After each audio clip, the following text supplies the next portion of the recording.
Salaam Khateeb. The alif ba taz of bilingual public speaking. Okay, let me explain that really quickly. Any khutbah will have Arabic in it, guaranteed, right? Whether it's the Quran or the Hadith. Public speeches that have more than one language, they it can be very powerful. Yes. Right? This module that facilitators will run, the Alif Ba Taz of bilingual public speaking, is about public speaking, okay? And then we can extend it to the khutbahs. The first Alif, Allah. Normally, basic public speaking, they'll say that the ABCs would be audience, focus on your audience, okay? The second, the Ba, would be bayan. Understand what this concept means in the Quran. And there's 4 dimensions to it that we can explain in full details in the full course. And then ta. Now, ta stands for time. You might say, well, hold on a second. How are you doing that? That's my point. Is to be creative and dynamic. Don't feel forced into one specific way of doing a khutbah. We will provide the basics. Yeah. Once you master the basics, then you can be creative. Once you learn the rules of the game, then you could start innovating. In the halal sense. Yeah. The idea is time is an essential factor because short khutbahs are better than long ones, and there is a threshold. Khateebs initially struggle with this because it's harder to write a short khutbah than it is a long one. Yes. The other letters we can get into, but this concept of bilingualism, speaking more than one language, whether that's dynamic bilingualism, I know these are technical terms, but when you're speaking to an audience, you ever notice when a high school khatib gives a khutbah, he speaks the language of the people. Isn't that the sunnah? Yes. Speak the language of your people. If you're a young person speaking to elders, be careful not to speak like you're speaking to children. Laysa minna, right? Yeah. So speak with respect. When you talk to younger children, speak with mercy. Going back to the hadith. Yes. My point here is understand that the audience in front of you, if you're able to speak their language, your khutbah becomes more impactful, more relevant. I don't recommend older khatibs to learn some of these millennial words and all that because you might get a chuckle here and there, but it might also make you look silly, or what do they call it, cringy. But the idea is, if you're in an audience and they love poetry, or they love certain concepts, or certain sahaba, or certain this, or certain, you know what I mean? Like, that goes a little deeper, but it's adapting to the audience. Yeah. Okay? But again, the alif ba taz, start with your relationship with Allah. Understand what bayan truly means. And a public speech, a bayan is a public speech. Yeah. Different than a khutbah, as we discussed in one of the episodes. And then remember time, but also adapting to the audience using multiple languages. Yes. That's a little complicated. No, I'm just going to process my thoughts over here a Yes, second. okay. SubhanAllah, yeah. Just give me a moment. SubhanAllah. I just summarized, so that's the end of the. That's all I wanted to kind of set up. Yeah. Did you stop recording? No. Oh, the thought just completely popped on my head. Yeah, so just give me a second. I'm going to see back. SubhanAllah, what was I thinking? Then the idea is. Oh, yes, okay. Yeah, sorry.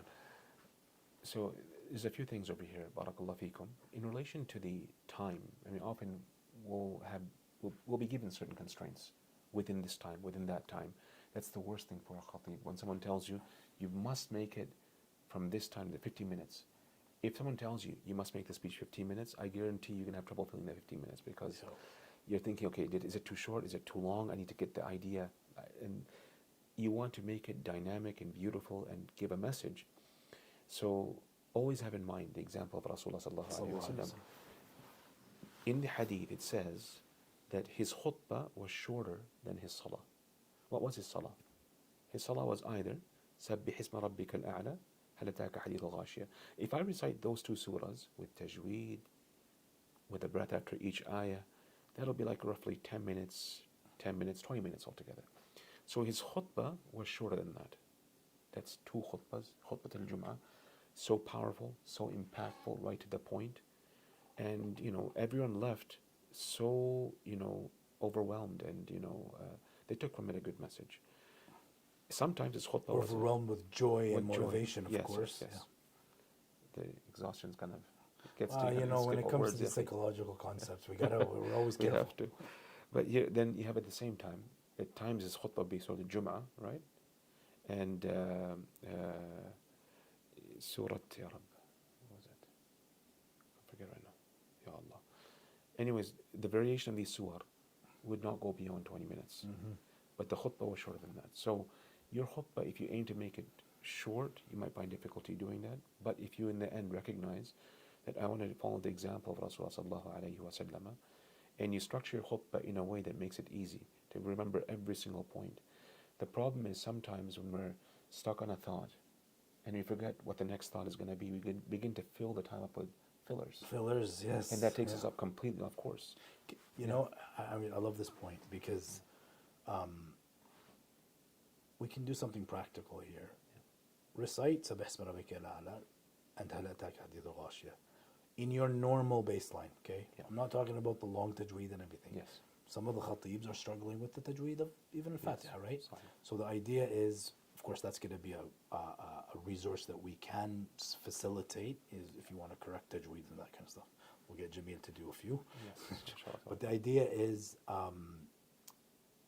what is your baseline? So if you normally recite Sabbih Isma Rabbika al-A'la very fast, so you've just reduced your time from the 20 very, minutes. very, Yeah. very generous 20 minutes that you Yes. offered to 5. So maybe that should be a measure for any khatib and their development. How long do you normally take in your regular prayer? The longer your prayer, give the longest khutbah. If you normally pray for 30 minutes, give a 30-minute khutbah, Yeah. even if the entire congregation complains. But we don't. Yeah. So we rush our salah Yeah. and we elongate our speech. And I think the idea here is short and sweet is a common phrase, Yes. right? People will also say things like, you can't please everyone, Yeah. right? That's true and not true. You can't please everyone all of the time, but you can please everyone some of the time, giving something to each person, Yes. right? So I think some of these practical evaluation tools would make perfect sense for a khatib that's developing. And you should master the 3-minute khutbah. Yes. Master a really quick point. It could just be the hadith and a comment after that, and there's your khutbah, right? Yes. And if you watch previous episodes, you'll understand that the most basic khutbah could be something as simple as what? You can use one ayah. For example, يا أيها الذين آمنوا اتقوا الله وقولوا قولا سديدا, for example, right? That could be your baseline khutbah. Alhamdulillah. Is there an ayah that would encompass all of, forget khutbah al-hajj for a second. Is there one ayah that would encompass everything such that if they memorize that ayah and said that ayah, so one that has hamd and one that has salawat al Nabi sallallahu alaihi wasallam, and it's an ayah and it's a maw'idah? Well, maybe a series of ayat. Alhamdulillah, Alhamdulillah Rabbil Alameen. That's everything inside that. So imagine I get up in front of children. Okay. Yes. We've all given khutbahs to Yes. grade 2 or grade 3. Khutbah al-hajj is longer than their attention span. Of course. So you get up and you say, Bismillah, Alhamdulillah Rabbil Alameen, Allahumma salli ala Sayyidina Muhammad. How are you kids? Right? You know what I mean? Is that enough? I'd say you mentioned ayah. An ayah, okay, so an ayah, in this case, whatever ayah, fair enough. And you praised Allah subhanahu wa ta'ala. Alhamd is there. So on some madahib, this would be okay. Yeah. Because you have mentioned the hamd and mentioned ayah. Let's say on the safe side, just to stay on the safe side. Okay. What is the basic minimum? On the safe side, if we look at al-Fatiha itself, right? We have alhamd, we have also a reminder, and in the very end, basically, it's a dua as well. So everything is included in that surah. Okay, there you go. So you can do the Arabic on the first khutbah. The second khutbah can be the translation. Okay, And then you have that your may be khutbah. something. Yeah. So, أشهد أن لا إله إلا الله وأشهد أن محمد رسول الله بسم الله الرحمن الرحيم Yes. Fatiha. Yes, Al-Fatiha. And then you can explain Al-Fatiha or give the translation of Al-Fatiha in the second khutbah. Let's say you didn't give a translation. Is it Yeah. still valid? It's valid, yes. Okay. Of course, yeah. Yeah. So, this removes the uncertainty, Yes. which often leads to anxiety and avoidance. Okay, Yeah. but what it also does is it establishes the niyyah of the khatib that I'm doing for the sake of Allah subhanahu wa ta'ala, and I'm fulfilling the obligation. Yes. Everything else is bonus. For you or against you. Yes. Against you if you're not sincere, for you if you are. And I think to an extent, sometimes the khatibs, and I've seen some brothers who come up to me asking about this, they may find difficulty in forming the khutbah because they listen to a lot of these amazing khatibs. So in their mind, they're thinking, if it's not like that, it's nothing. Yes. So then they come look at what they've written. It doesn't compare. It doesn't compare. It doesn't have to compare. The khatib that you're listening to possibly gave a khutbah to a different crowd altogether. Yep.